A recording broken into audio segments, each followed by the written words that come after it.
سوات میں خواتین کو ماحولیاتی انصاف اور امن کے فروغ میں مؤثر کردار دینے کے لیے ایک نئے منصوبے کا آغاز کر دیا گیا ہے۔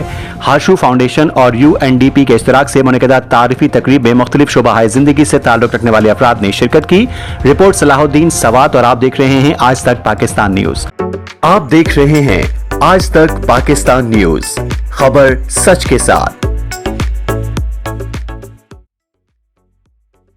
یونیورسٹی آف سوات کے مرکزی آڈیٹوریم میں ہاشو فاؤنڈیشن اور UNDP کے اشتراک سے منعقدہ تقریب میں ضلع انتظامیہ، سرکاری محکموں، جامعات، سول سوسائٹی، میڈیا، خواتین رہنما اور نوجوان نمائندوں نے شرکت کی۔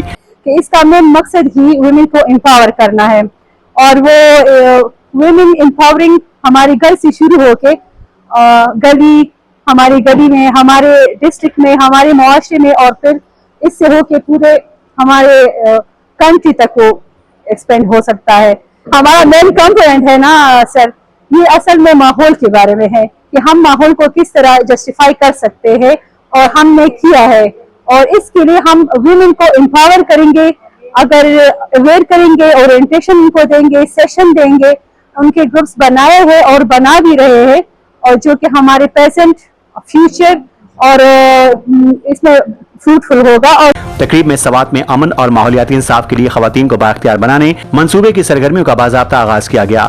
شرکاء کو منصوبے کے مقاصد، ماحولیاتی انصاف، موسمیاتی لچک، خواتین کی شمولیت، امن سازی اور ماحولیاتی حکمرانی سے متعلق تفصیلی بریفنگ دی گئی۔ منصوبے کے تحت ماحولیاتی انسانی حقوق کے محافظین کی تربیت، آگاہی مہمات اور کمیونٹی سطح پر امن ماحولیات سے متعلق سرگرمیاں منعقد کی جائیں گی۔ تقریب میں ایڈیشنل ڈپٹی کمشنر سید Noman Ali Shah, VC Swat university doctor محمد قاسم اور دیگر مقررین نے کہا کہ ماحولیاتی چیلنجز سے نمٹنے اور پائیدار امن کے قیام کے لیے سرکاری اداروں، جامعات، سول سوسائٹی اور مقامی کمیونٹیز کے درمیان مؤثر تعاون ناگزیر ہے۔ منصوبے کا مقصد سوات میں ماحولیاتی حکمرانی، سماجی ہم آہنگی اور خواتین کی قیادت کو مضبوط بنانا ہے تاکہ ایک پرامن اور ماحول دوست معاشرے کی تشکیل ممکن بنائی جا سکے۔